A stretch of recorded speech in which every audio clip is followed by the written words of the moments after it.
নমস্কাৰ, মই নীলোৎপল শইকীয়া। যোৱা কালি পৰহি মানৰ পৰাই ডিপাৰ্টমেণ্টে অসম পুলিচৰ থানা হওক বা যিয়ে নহওক কিয় তাত নটিছবোৰ অহা যোৱা কৰি আছে। কেণ্ডিডেটো গম পাই আছে কোনটো ডেটত ক'ত যাব লাগিব নালাগিব। কিন্তু আজি ভিডিঅ'টো মেইন উদ্দেশ্য এইটোৱে যে তেওঁলোকৰ এপইণ্টমেণ্ট দিয়া হ'ব 3 ডিচেম্বৰ তাৰিখে। 3 ডিচেম্বৰ তাৰিখে আৰু হয়তো খুব সম্ভৱ যিমান পাৰোঁ ময়ো উপস্থিত তাত থাকিবলৈ চেষ্টা কৰিম, সকলোকে লগো পাম, সেইখিনি কথা পাছত। কিন্তু এতিয়া আমাৰ 3 তাৰিখে দিয়া হ'ব এপইণ্টমেণ্ট, 8 তাৰিখে দিয়া হ'ব ট্ৰি টাইপখিনি আৰু বাকী 6 তাৰিখৰ পৰা 11-12 তাৰিখ মানৰ ভিতৰত তেওঁলোকে পুলিচ ৰিজাৰ্ভত ৰিপৰ্ট কৰিব লাগিব আৰু 15 ডিচেম্বৰত পাব ট্ৰি টাইপখিনি। মানে তেওঁলোকে আকৌ যিটো হিচাপত যাব লাগে সেইটো হিচাপত বৰ্তমান নটিছবোৰ অহা যোৱা কৰিছে। খালি এতিয়া কৈ দিছোঁ, গম পাইছে 3 তাৰিখ ডেট পৰিছে এপইণ্টমেণ্ট, বাকী 8 তাৰিখে পৰিছে আকৌ ট্ৰি টাইপ। খালি কেণ্ডিডেট হয়তো সকলোৱে যোৱাটো বিচাৰোঁ, এটা ডাঙৰ স্পেচিয়েল মমেণ্ট হয়। আৰু এপইণ্টমেণ্ট যোনদিনাখনেই ল'বলৈ যাব, অৰ্থাৎ 3 তাৰিখৰ কথাটো কৈছোঁ, সেইদিনাখন নিজৰ মা, দাদা, ভাইটি, ভণ্টি যোনেই নাথাকক কিয় লৈ যাব, লগতে পৰিচয় প্ৰমাণপত্ৰ লৈ যাব, লগতে ডকুমেণ্ট যিমান আছে সকলোবোৰ লৈ যাবা। আৰু যি ডকুমেণ্ট ভেৰিফিকেশ্যনৰ কথা কৈছোঁ, মাৰ্কশ্বিটৰ পৰা আদি কৰি NCCও যদি কিবা আছে, হোমগাৰ্ডো যদি কিবা আছে, সকলোবিলাক অৰিজিনেল ডকুমেণ্টছ লৈ যাবা, লগতে পাছবুক পৰ্যন্ত লৈ যাবা। যোনদিনাখন তোমালোকে পুলিচ ৰিজাৰ্ভত উপস্থিত থাকিবা, অৰ্থাৎ 6 তাৰিখৰ পৰা 11-12 তাৰিখ মানৰ ভিতৰত পুলিচ ৰিজাৰ্ভত উপস্থিত থকা ডেট দিছে।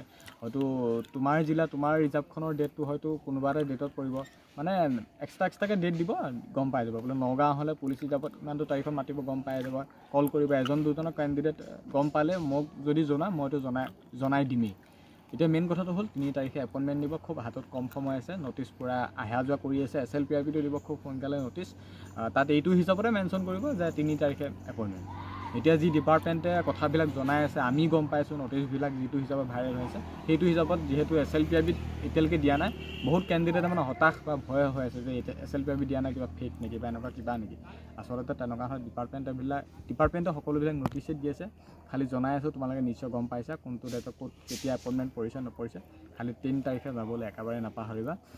যোৱাৰ পিছতে গম পাবা যে তোমালোকৰ ভেৰিফিকেশ্যন কেতিয়া হ'ব, ক'ত কি হ'ব নহ'ব, জইনিং ডেট কেতিয়া হ'ব। খালি 3 তাৰিখে উপস্থিত থাকিবা আৰু নটিছ মেনশ্যন কৰিবা SLPRB, তেতিয়াতো একেবাৰে গম পাই যাবা। খালি ইমানেই কথা আছিল।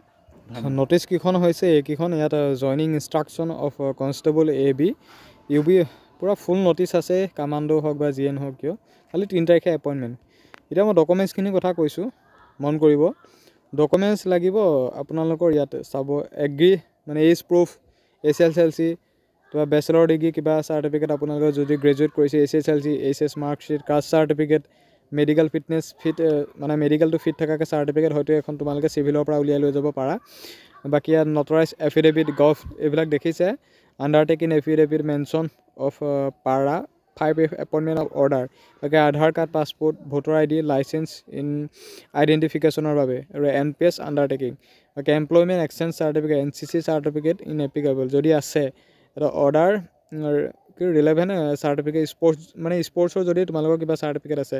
ডকুমেণ্টছ তোমালোকৰ ইমানেই বিচাৰিব, নৰ্মেল যেনেকৈ তাত এপ্লাই কৰিছিলে ইণ্টাৰভিউটোৰ বাবে, ঠিক তেনেকৈ বিচাৰিব।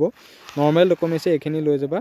আৰু এতিয়া আহিছোঁ তোমালোকৰ ডেটকেইটাৰ কথা, যিহেতু নটিছখন মই দেখুওৱা নাই। ডেটকেইটা তোমালোকে মন কৰিছে যে 3 তাৰিখে আছে তোমালোকৰ এপইণ্টমেণ্টটো, আৰু ইয়াত 8 তাৰিখে ট্ৰি গাৰ্ডেন ইয়াত ধুনীয়াকৈ মেনশ্যন কৰা হৈ আছে।